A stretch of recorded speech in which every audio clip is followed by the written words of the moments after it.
Electric charges and fields वाले chapter से AIEEE 2002 में पूछा गया ये क्वेश्चन है और हमारी इस वीडियो सीरीज का ये क्वेश्चन नंबर 8 है। If a charge small q is placed at the center of the line joining two equal charges capital Q such that the system is in equilibrium, मतलब पूरे system के equilibrium की बात हो रही है, मतलब स्मॉल q भी इक्विलिब्रियम में होना चाहिए और कैपिटल Q भी इक्विलिब्रियम में होना चाहिए, then the value of Q is.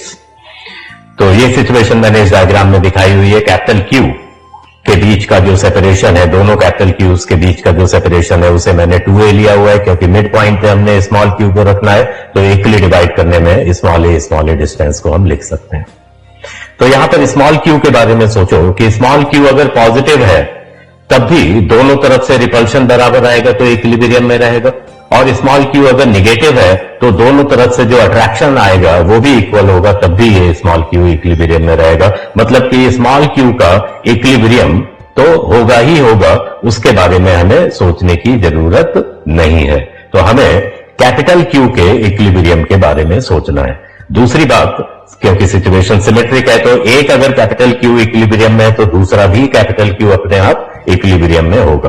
तो कैपिटल क्यू का इक्विलिब्रियम बनाए रखने के लिए यहां पर सोचिए जरा कि ये कैपिटल क्यू इसको रिपेल करेगा। मान लो F1 है, इसके बीच का रिपल्शन, इस कैपिटल क्यू और कैपिटल क्यू के बीच का रिपल्शन अगर F1 है, तो स्मॉल क्यू अगर निगेटिव है तब ये कैपिटल क्यू को अट्रैक्ट करेगा और तभी इनका इक्विलिब्रियम हो सकता है। लेकिन मैंने देखो इसको पॉजिटिव ही ट्रीट किया हुआ है और इससे भी मैंने इसको रिपेल किया हुआ है। तो मैं करूंगा क्या, ये F1 प्लस F2 को 0 करूंगा तो उससे स्मॉल क्यू की जो पोलैरिटी है वो भी हमें पता लग जाएगी अपने आप।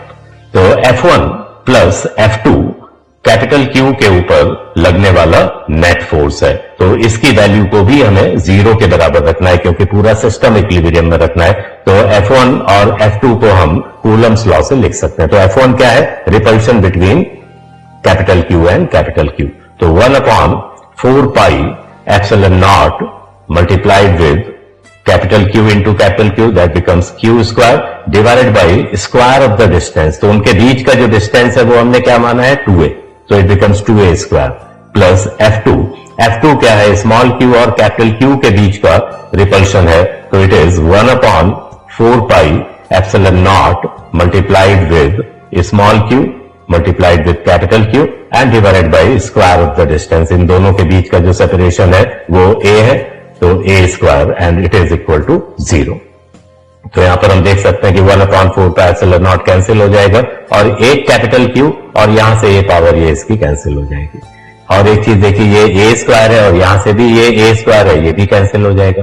तो बचेगा क्या, पहला जो टर्म है यहां पर कैपिटल क्यू डिवाइडेड बाई 4 बचेगा, क्योंकि 2 का स्क्वायर है, एंड प्लस सेकेंड टर्म में केवल स्मॉल क्यू बच रहा है, तो plus small q and it is equal to 0। तो स्मॉल क्यू की वैल्यू हमें क्या मिल गई, माइनस कैपिटल क्यू बाई 4, जैसा कि हमने स्टार्टिंग में डिस्कस किया था कि स्मॉल क्यू को यहां पर निगेटिव होना पड़ेगा अगर हम पूरे सिस्टम को इक्विलिब्रियम में रखना चाहते हैं। तो ऑप्शन डी इसके साथ मैच कर रहा है। तो option D is correct option to this question. Electric charges and fields वाले चैप्टर के ऊपर ये बेस्ड है हमारी वीडियो सीरीज। इसके क्वेश्चन नंबर 9 का जो लिंक है वो हमने डिस्क्रिप्शन में दिया हुआ है। Keep practising previous year questions and keep watching. Thank you very much.